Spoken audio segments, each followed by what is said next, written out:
All right, everybody, before we get into the pod, I just want to give a quick shout out to Drew Dighton from Realty Connects Brokerage.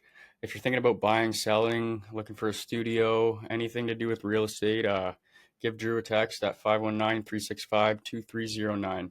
He's a super easy guy to talk to, super down to earth.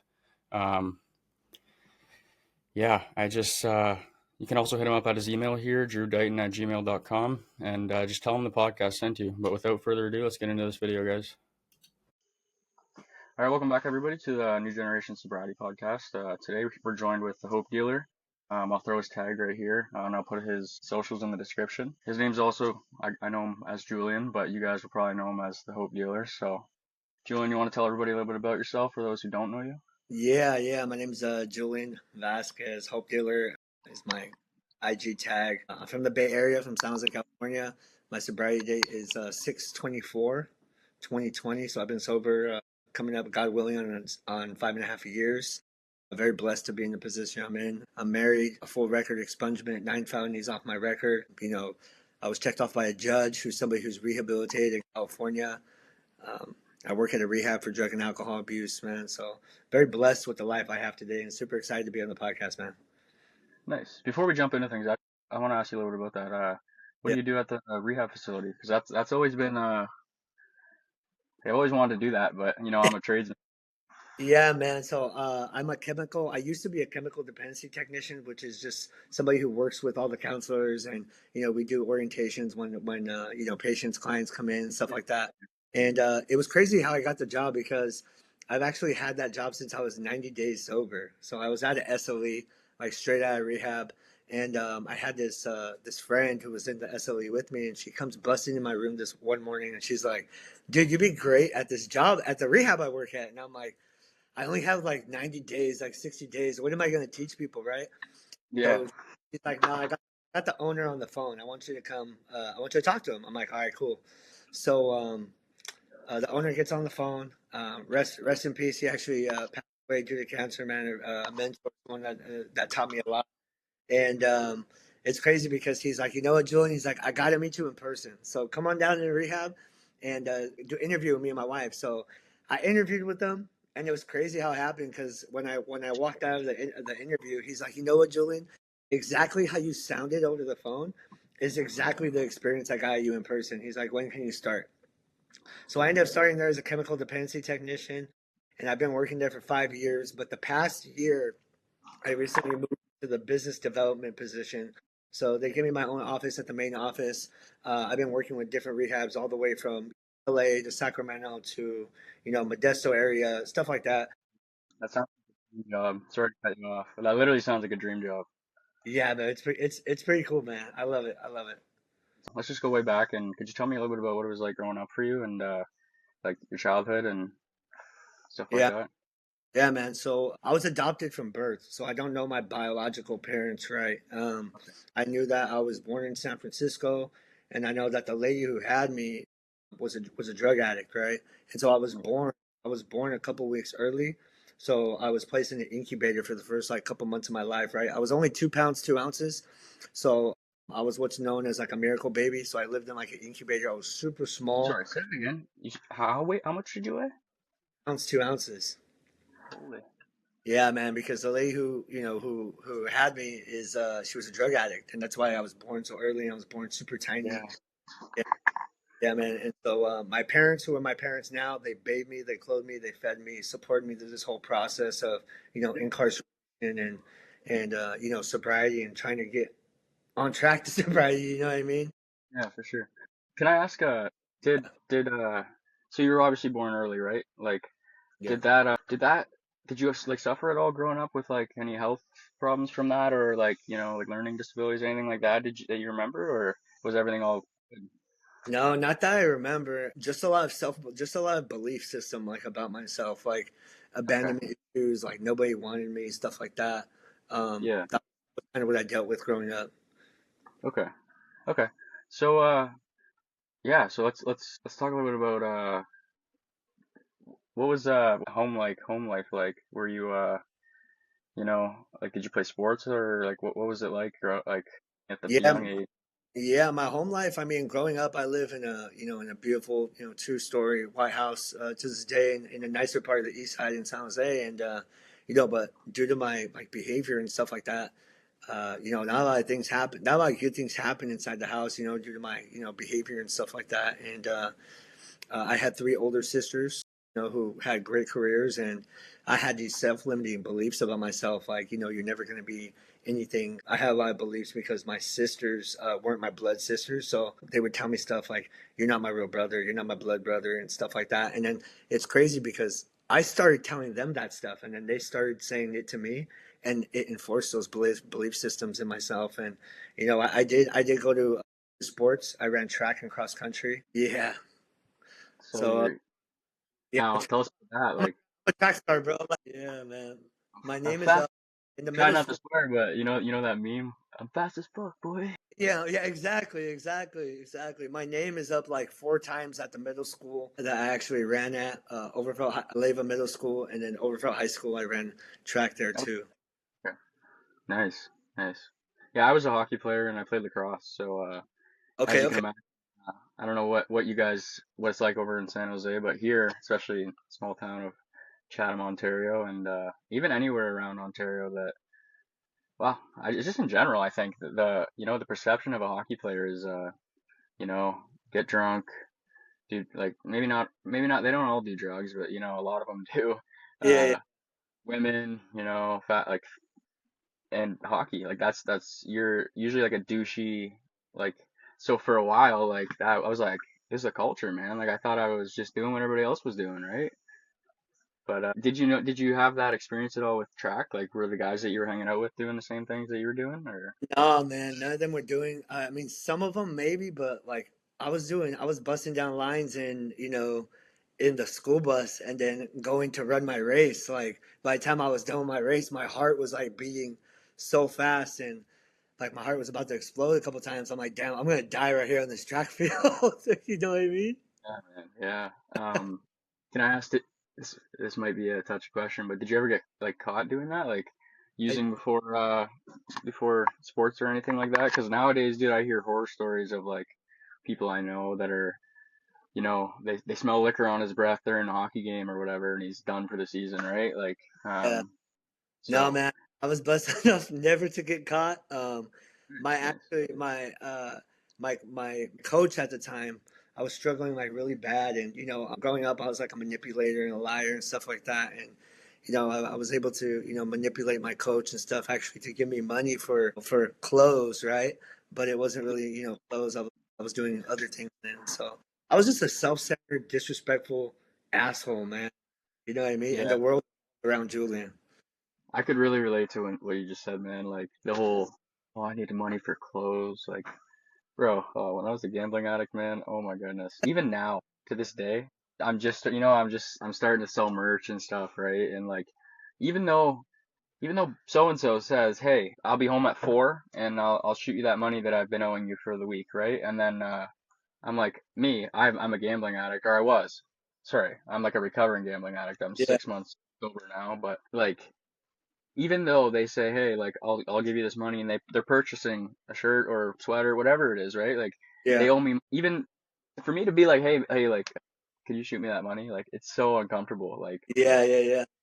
because at one point I was, hey, I need gas, or I need like I need to buy this for work, or this I need a new tool, or I need to go buy Yeah. this new And saw, and and then I would just it was always a like for me it was always like a random number. It was like I need $27 or I need like $37 because I knew they were gonna give me 40, right?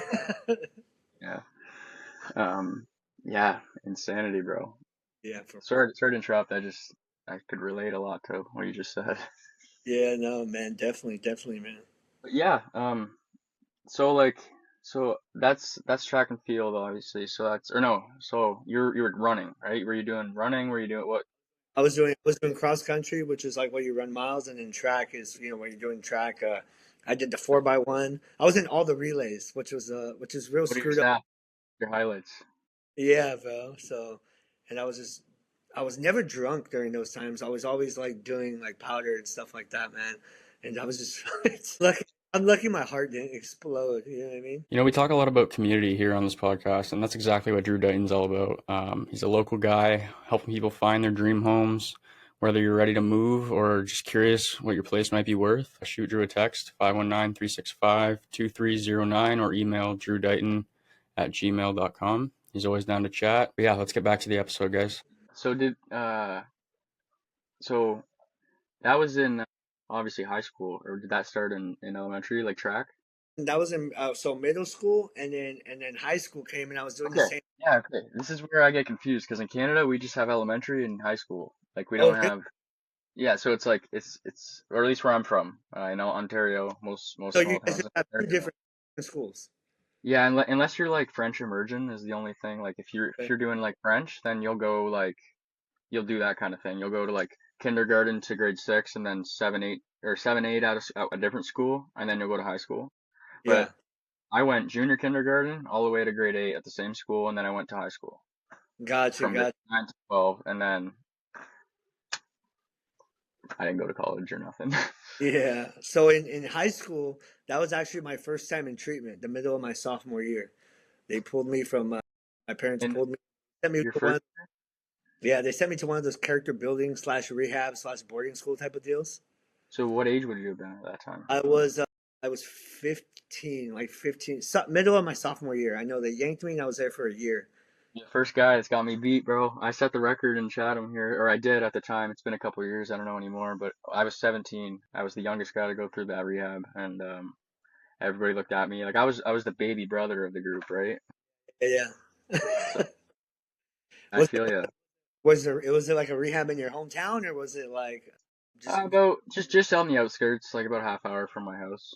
okay? Um, yeah, it's in a little small town called Thamesville, Okay. Westover Treatment Center. I'm actually making a donation to them at the end of the month here.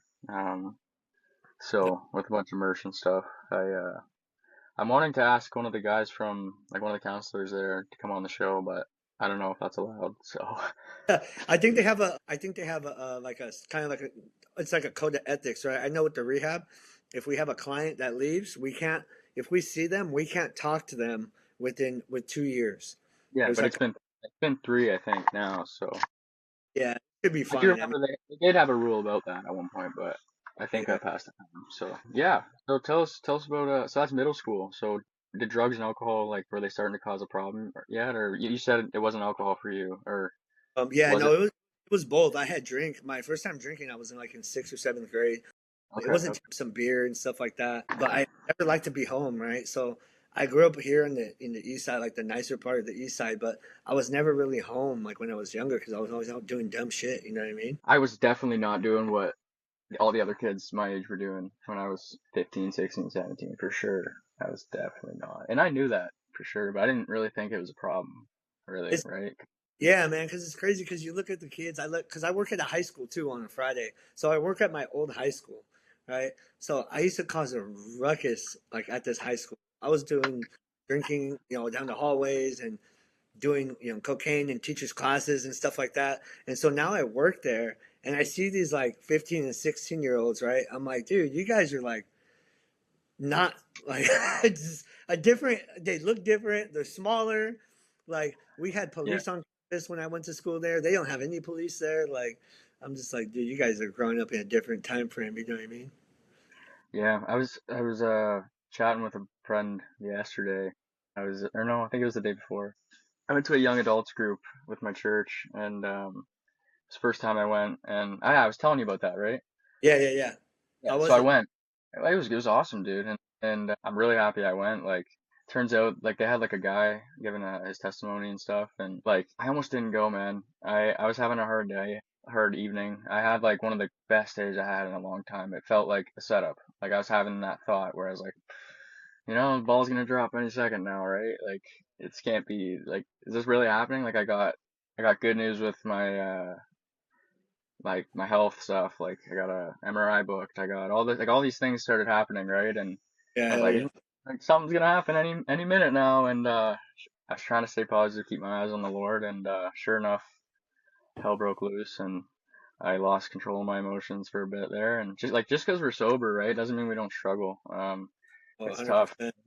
Yeah, man. I lost, Yeah, I got pretty upset, and like because our episode didn't work out that a couple days ago, I was really upset, dude. I was like he took time off work to record with me, and like I was all upset, and in reality, I'm as of now I'm just starting up, so I'm out of my parents' basement most of the time, so I gotta be respectful, and I can't tell them to not eat dinner at 5 o'clock or something because I'm yeah. recording, you know. Yeah, I think sometimes there's this like stigma around like people who are in sobriety. Like, yeah, we get held accountable by like other people in sobriety, but it's like you're in sobriety, bro. You have 5 years. You're not supposed to get mad. It's like, bro, like I'm fucking human. Like, you know what I mean? If I'm frustrated, I have the right to acknowledge my feelings of being frustrated, being impatient, because like we're not perfect, right? We're not perfect. We get mad, we get upset. So For it's like sure. And we don't have a self-medication anymore, right? Like we don't get to run to something to numb it. Like we have to deal with it. exactly 100%, bro. Yeah, man. We talk a lot about community here on this podcast, and that's exactly what Drew Dighton's all about. He's a local guy helping people find their dream homes, whether you're ready to move or just curious what your place might be worth. Shoot Drew a text, 519-365-2309, or email drewdighton@gmail.com. He's always down to chat. But yeah, let's get back to the episode, guys. I met Your first time getting locked up. How was that? You got tried as an adult, right? Yeah, yeah. I got tried as an adult. First time I And went in there, I was blessed you, enough to go ahead. so you said something about staying in county. I've never been in Yeah, a jail, so, so I don't know what that means. Does that just yeah, mean so like and then there's prison, right? I've never been to prison. All my time has been county time. From the age of 18 to 26, I went in and out of incarceration. so prison would be like Prison would be robberies, somewhere, stuff like that? somewhere like upstate, right? If you're doing like a No, certain oh sorry. Counties like robberies, like county, drug charges, and then like county is basically where prisons like murders and stuff. Is that no, like no, county is basically where you stay before you go to prison. It's like Oh, why okay. it's like I why see. you're fighting your case, right? But I see. sometimes people end up doing county time, either because I don't know, like their situation may have changed. Like for me specifically, I just I was supposed to go to prison, but my lawyer at the time was like a shithead, and I had no control of what he was doing, and it was my first time, so I really didn't know what was going on. You know what I mean? And so he got Yeah. me this crazy ass deal where I did 13 months, but I took on like a strike or two as like a convicted like felon, right? And in California we have Yeah. a three strike law, so if you do three strikes, you're fucked. Like you're going to jail for like the rest of your life. You know what I mean? And so So wait, tell us a little bit about that. For us in Ontario here, we don't have that. Not that I'm aware of, but so you get 3 felonies and then you're like life in prison. Is that what you're yeah, saying? three like violent felonies. Like if you get three, we have a three strike law here in So California. someone could get in like how like for here in where I'm from, man. We see a lot of it's like an epidemic, bro. It's sad, but it's a lot of catch and release, I guess you could say. And Yeah, so basically what you're saying there is if Joe Blow decides I'm gonna go assault this guy, and then he gets charged, released, does it again, yeah, charged, release, whatever. Then that gets a drug felony. He's like yeah. he's doing life. Is that what you're saying? Yeah, I mean, it's Kind different of. every circumstance. To be honest, I don't know if it's like that But now. but that's a possibility. Like that's kind of what the Possibility, yeah. striking. Yeah. Okay. Like I see. there's dudes in California I know right now that are in prison doing a shitload of time over like stupid like drug charges and shit. Yeah. It's You crazy, know, man. wow, man. Yeah, Well, by the grace of God, eh? yeah, I know. Right? It's crazy. Um, yeah, it's crazy out here in I guess different laws and shit in different places. Yeah. Tell us a little bit about like. Do you mind telling me a little bit about when you were locked up? Like, what was it like? Yeah, man. So county time, they say like county time is kind of like Disneyland and stuff like that. But I've seen some stuff, in county. Obviously, you see fights and like people getting kicked out and beaten up and all these other things. And you know what I mean. I was blessed enough, like in county. When I went into county, I ended up knowing some people in there, right? My first time, and they were cool because I didn't know anything about like jail politics, right? So Yeah. they basically laced me up on everything, and they were, hey, this is where we eat and this is where we do this, and you can't walk between the tables, and we're gonna work out at this time, and you know what I mean. And I've never been gang related, right? I grew up here What in happens San. if you walk between the tables? What happens Yeah, then? it's like a disrespectful thing. Like if someone's eating, if they're like at chow time, and you walk in between the tables, it's like a sign of respect when you walk around. You're never supposed to walk in between the tables. It's different in different places, but that's just where I was, where I was at in And you're here. locked up in like San Jose, like Yeah, Santa Clara County. We have two jails over okay, here. One is Elmwood. It's like a level 1 and level 2 facility, and then we have the main jail where I was at my last time I got incarcerated, and that's level 3 and level 4, which is like which the one's that? higher the level is like the more I guess violence like happens. Yeah, the higher class you are. Okay, so do you mind telling us what or telling me like I can mute it if you want, but what Yeah, where you were locked up at? yeah. I was this the first time I got locked up. I was locked up in Elmwood. It's in Okay, Elmwood yeah, in Santa Cruz. That's what you said. Santa Clara County. It's a level 1, level Santa 2. Clara County. Yeah, Okay. yeah. Okay. Now how does that work? Level one, level two, level three? Like, is it kind of like the higher the level, the more security? It's just based on like classification and I guess the level of like violence and stuff like that. Don't get me wrong, And the like high, like higher the level is the worse, like more violent. more violence, the more like Okay, higher priority you are, right? I see. Okay, Yeah. cool. I see. Okay, so you ended up in a level four. At what age were you? Do you remember? That was the last time I was incarcerated. It was from 2014 to You the got 2000. I ended up doing 26 months. So I think around like 2017 I got out, and I was at first I was level 1, level 2, and then I got into some trouble, and they sent me to the main jail, and they put me as a level 3, and then I got in trouble again, and then. I got into it with these officers. Well, I really didn't get into it. They split my forehead open in the main jail. And just a month prior, some correctional officers got charged with the murder of killing this guy on the 8th floor. And I had happened to be in the jail at that time, just in a different part. And then a month later, they split my forehead open, and I was rushed to emergency somewhere here in San Jose. I had bruise marks all over me. I actually sued Santa Clara County for that. And if you look on my profile on my Instagram, there's a reel that I have, and it shows a picture of me coming out of the interview room, and I was handcuffed and two officers holding me, and my face is full of blood. We'll put that picture right here. We'll throw it up for the people to see Yeah, on YouTube. Send me that photo and I'll throw it up. yeah, man. It was Yeah, it's wild. It's crazy to see like photos. I find people often like once they get sober, they look back at their camera roll and they delete all that stuff, right? Because they yeah, don't want to glorify it anymore, right? And yeah, me, I left everything, and I still go back and I look at it sometimes, and it doesn't make me want to relapse like it does for some people, man. It for me, it's like like I'm proud grateful. of myself. Yeah, I'm like happy that I'm on this side of the dirt, right? Because I was a 26 pounder a day, bro, at 17, like, Yeah, and I was smoking weed, doing like this and everything under the sun, right? yeah, Anything to alter my mind, right? yeah. So, yeah. It's Sorry crazy. to interrupt, but I also just had this thought too that I got ADHD, so sorry about it that. But when you come down here, you're gonna have to make me that food that you just put that reel out, that jail food. What was it? What was it called?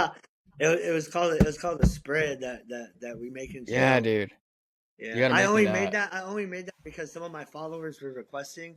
After I came out with that one reel about guys be like in jail, uh, Yeah, it's crazy because a lot of people were messaging me and they were commenting like if I actually still do this stuff, and I'm like, no, bro, I don't do any of that. Like, I don't. yeah. I Like, why don't would you, right? Like, you you don't know what I have to. mean? So, But people yeah, see something on Instagram and they're like, "Oh my god, this guy still lives like that." It's like, no, bro. Did you not read my bio? Like, it's yeah, yeah. Um, That's funny, but honestly, it looked fire. We're gonna have to whip up some jail food while you're here. We'll do yeah, a bro. TikTok or something. Yeah, bro. Once you cook anything. Yeah, It's a little joke. for It's a little real. joke I have. Did you get any ink while you were in jail?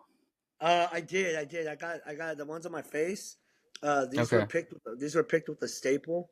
I'm actually getting. I had What a is the I teardrop right can't what here. is that? That's a Oh, teardrop. teardrop, and then I had a cross right here. But I'm on my 10th session of getting them removed. The M is for my grandfather. That one's staying. I'm leaving the M on there. And then Okay. had my hand picked too, but these were redone when I got out. You could see like the difference between the tattoo. Nice, nice. Yeah, I do. Yeah. God's will. Let me. Sorry. Let me see it again. God's will. What's the other one say? Which one? This one, Yeah, God's your other will. hand. This was Yeah, what's the God's other will. one I say? got that when I did my third step, and then this one's just California. Okay, nice, nice. Yeah. Yeah, I've been thinking. I got all sorts of tats, bro. They're on my back, on my chest. I got 'em everywhere, bro. I've been thinking about getting my sober date because I want to hold myself accountable. Oh You know, no, like bro! Don't do it! Don't do it, don't bro! do it, don't do No, it. it's bad luck where I'm from, bro. It's bad luck. Is it?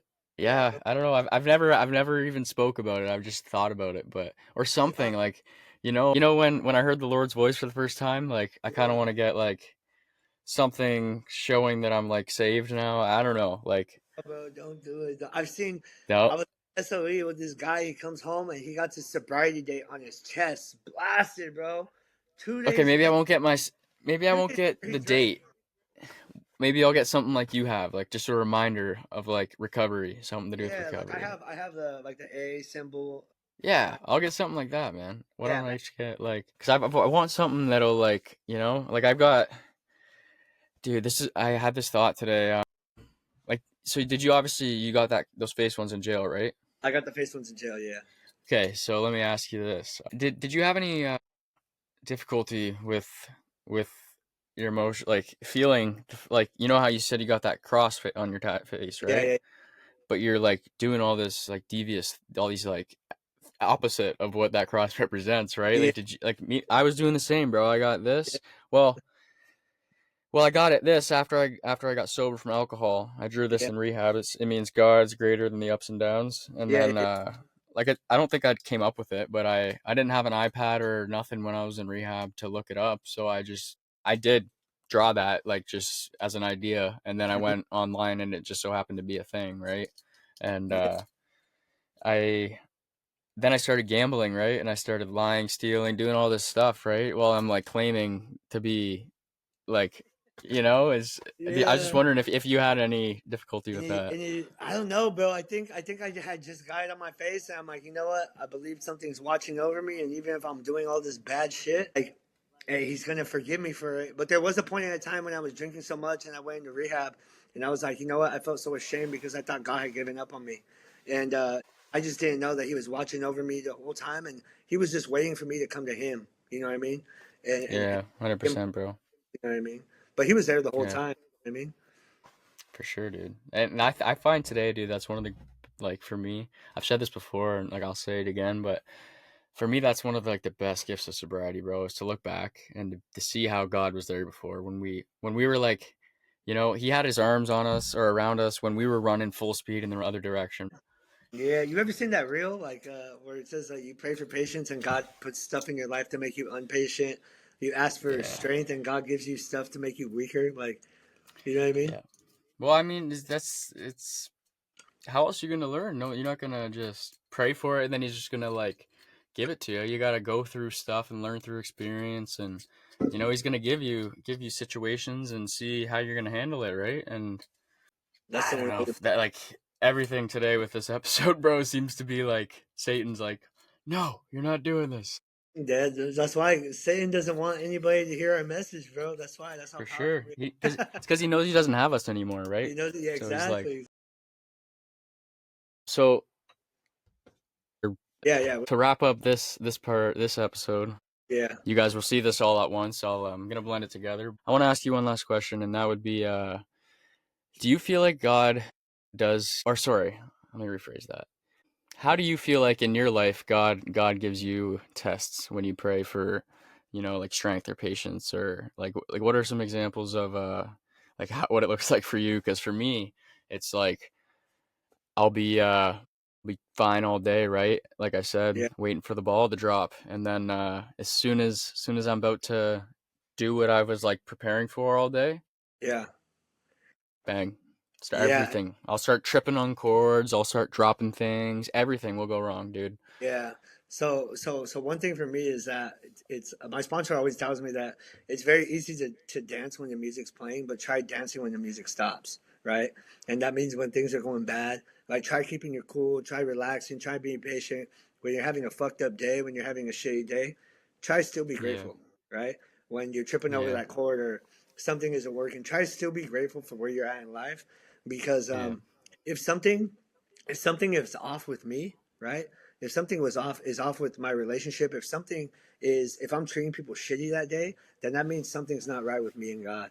That means I need to sit down, I need to take a minute, and then I need to align myself, because the way it is for me is if I'm having a mess up moment and I'm treating, maybe saying something to my wife, maybe a little, wrong, or I'm treating people bad, I gotta align myself. And God's like, you know what, Julian? Hey, you're staring over here when you need to stare like Yeah. right here. You need to stare at me.